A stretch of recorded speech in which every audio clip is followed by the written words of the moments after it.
Hello everyone, welcome back to my YouTube channel. आज हम करेंगे क्लास 12th की बिजनेस स्टडी बुक का एक इम्पोर्टेंट चैप्टर नंबर 1, जिसका नाम है nature and significance of management. आज हम अपने चैप्टर नंबर 1 की शुरुआत कर रहे हैं, जिसका नाम है nature and significance of management. चलिए अब बिना देरी के शुरू करते हैं अपने आज के चैप्टर को। तो देखिए, सबसे पहले आपको इस चैप्टर में नेचर एंड सिग्निफिकेंस का मतलब पता होना चाहिए कि जैसे कि चैप्टर का 1 का नाम ही है nature of significance of management, तो आपको नाम का जो चैप्टर का नाम है उसका मतलब तो पता होना चाहिए। तो यहाँ पे नेचर ऑफ सिग्निफिकेंस का मतलब क्या होता है? नेचर ऑफ सिग्निफिकेंस का मतलब होता है प्रकृति और महत्व। मतलब कि जो एक मैनेजमेंट है उसका क्या महत्व है, क्यों मैनेजमेंट हमारे लिए जरूरी है, इस चैप्टर में हम इसी के बारे में पढ़ेंगे। अब यहाँ पे देखिए, सबसे पहले आपके दिमाग में क्वेश्चन जरूर आएगा, आपके दिमाग में क्वेश्चन आना भी चाहिए कि मैनेजमेंट है क्या, कि मैनेजमेंट होती क्या है। अब यहाँ पे देखिए, सबसे पहले हम इसी को क्लियर करेंगे कि व्हाट इज मैनेजमेंट। तो यहाँ पे समझिएगा कि मैनेजमेंट क्या होती है। यहाँ पे मेंशन है, an organization is commonly view as a group of people contributing their effort towards certain common objective. देखिए, एक ऑर्गेनाइजेशन में ग्रुप ऑफ पीपल होते हैं जो कि क्या करते हैं, अपना एफर्ट लगाते हैं एक कॉमन ऑब्जेक्टिव को अचीव करने के लिए। अब जब भी अभी तो आप 12th में आगे आप जॉब करेंगे तो आपको पता चलेगा कि आपके ऊपर एक मैनेजमेंट होगी, एक ग्रुप ऑफ पीपल होंगे जो कि आपको बताएंगे कि आपको क्या करना है और किस तरीके से अपने ऑब्जेक्टिव, अपने गोल्स को अचीव करना है। आपका गोल्स अचीव होगा तो ऑटोमेटिकली उस ऑर्गेनाइजेशन का भी गोल अचीव हो जाएगा। सेम इसी तरीके से यहाँ पे एक और बात की गई है, this process which help in achieving the common objective is called management. अब ये जो पूरा प्रोसेस होता है इसी को ही मैनेजमेंट कहा गया है। अब देखिए, मैनेजमेंट यहाँ पे मैंने मेंशन तो किया है कि एक ऑर्गेनाइजेशन, पर जरूरी नहीं है कि मैनेजमेंट सिर्फ ऑर्गेनाइजेशन में भी होती है। अगर आप स्कूल में देखिए, अपने अपने स्कूल में भी अगर आप देखेंगे तो आपको स्कूल में भी मैनेजमेंट दिखाई देगी। स्कूल में भी एक मैनेजमेंट है जिसका काम है कि उनके स्कूल का रिजल्ट अच्छा है, उनका मेन ऑब्जेक्टिव है कि उनके स्कूल में सारे 90% बच्चे हों। तो ये मेन ऑब्जेक्टिव है स्कूल का, तो इसके भी, स्कूल की भी अपनी मैनेजमेंट होती है। सेम इसी तरीके से 12th पास करके जब आप कॉलेज जाएंगे तो कॉलेज की आप एक अलग मैनेजमेंट देखेंगे। और अगर आप ज्यादा दूर ना जाके अपने घर में देखेंगे ना, तो आपके घर में भी मैनेजमेंट होगी। मैनेजमेंट का मतलब क्या है कि चीजों को जो मैनेज करता है वो मैनेजमेंट है। अब आप देखेंगे कि आपके घर में आपके मम्मी पापा चीजों को मैनेज करते होंगे, पूरा बजट बनाते होंगे कि कितनी उनकी इनकम है, कितना उनको स्कूल में फीस भरनी है, कितना ट्यूशन की फीस भरनी है, कितना उनको अपना अपना खाने पीने पे खर्च करना है। तो इस तरीके का जो बजट बनाते होंगे तो वो मैनेज कर रहे हैं एक तरीके से, तो वो भी एक मैनेजमेंट है।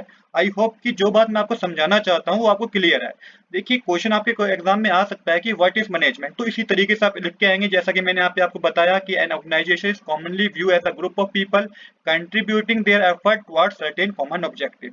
और इसी प्रोसेस को क्या कहा गया है, मैनेजमेंट कहा गया है। अब चलिए आगे और बढ़ते हैं और एक बार समझते हैं कि कुछ लोगों ने इसके बारे में क्या डेफिनेशन दी है। आप अगर ये डेफिनेशन सेम टू सेम लिख के आएंगे तो बहुत चांसेस है कि आपके मार्क्स बिल्कुल डायरेक्ट नहीं होंगे, और ऐसा करना भी चाहिए। जो भी आपके बुक में एक डेफिनेशन दी गई है, किसने वो डेफिनेशन दी है उसका नाम भी आपको पता होना चाहिए। ऐसा आप एग्जाम में लिख के आएंगे तो आपके मार्क्स जो होंगे, आपके मार्क्स पूरे आएंगे। देखिए, व्हाट इज मैनेजमेंट, तो सबसे पहले क्या है मैनेजमेंट, इसकी डेफिनेशन जो क्रिटनर ने दी है वो क्या वो उन्होंने क्या कहा है इसको समझते हैं। तो क्रिटनर ने कहा है, management is the process of working with and through other to effectively achieve the organization objective by efficiently using limited resources in the changing environment। देखिए, यहाँ पे मैनेजमेंट की डेफिनेशन जो किटनर ने दी है वो कहा रखा है कि मैनेजमेंट एक प्रोसेस है वर्किंग विद, एक काम को करने का, और दूसरों के साथ मिलकर एक काम को करने का एक प्रोसेस है, जिसमें क्या होता है कि इस तरीके से काम को इफेक्टिवली किया जाए कि ऑर्गेनाइजेशन की ऑब्जेक्टिव अचीव हो सके, चाहे हमारे जितने भी हमारे पास लिमिटेड रिसोर्सेज अवेलेबल है और चेंजिंग एनवायरनमेंट में। चेंजिंग एनवायरनमेंट से मतलब है एनवायरनमेंट हमेशा एक जगह एक जैसा नहीं रहेगा। एनवायरनमेंट हमेशा चेंज होता रहेगा, मतलब कि कभी कोई प्रॉब्लम आ जाएगी आपको काम में, कभी कोई प्रॉब्लम आएगी। उस प्रॉब्लम के चलते हुए भी आपको क्या करना है, अपने ऑर्गेनाइजेशन के ऑब्जेक्टिव को अचीव करना है। तो ये क्रिटनायर ने डेफिनेशन दी है। अब आप यहाँ पे एक और बात नोट करेंगे कि मैंने यहाँ पे कुछ वर्ड्स को चेंज किया है। तो जब भी आप कोई डेफिनेशन दें, मतलब कि कुछ आप एक्सप्लेन करें, तो यहाँ पे जो भी आपको मेन सेंटेंस लगे ना उसको आप अंडरलाइन कर दें। इसलिए क्या होगा, ये एक बोल्ड सेंटेंस होते हैं जिसका जो भी आपका चेकर होगा, जो भी आपकी कॉपी या आपके रिजल्ट को चेक करेगा, उस पर एक अच्छा इंप्रेशन जाएगा। तो ये एक हैबिट है जिसको आप बनाएं ताकि आपके मार्क्स फुल आ सके। तो आई होप कि पहली डेफिनेशन को याद करने में आपको कोई प्रॉब्लम नहीं होगी, जिसमें बता रखा है, management is the process of working with and through other to effectively achieve the organization objective by efficiently using limited resources in the changing environment। I hope कि यहाँ तक कोई प्रॉब्लम नहीं है। तो देखते हैं एक और डेफिनेशन भी हम देख लेते हैं जो कि BM रिचमैन ने दी है। यहाँ पे इन्होंने क्या कह रखा है, इन्होंने कह रखा है management एंटेल्स the utilization of human effort and material resources towards the achievement of organization objective। देखिए बात दोनों ने सेम ही की है, बात दोनों ने सेम की है, बस लिखने का एक तरीका है।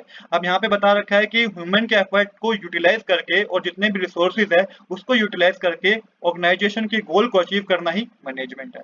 आई होप कि मैनेजमेंट की डेफिनेशन तक आपको कोई डाउट नहीं होगा। आज के लिए इतना ही। I hope you like this video. If you like this video, please do subscribe this channel. Thanks for watching.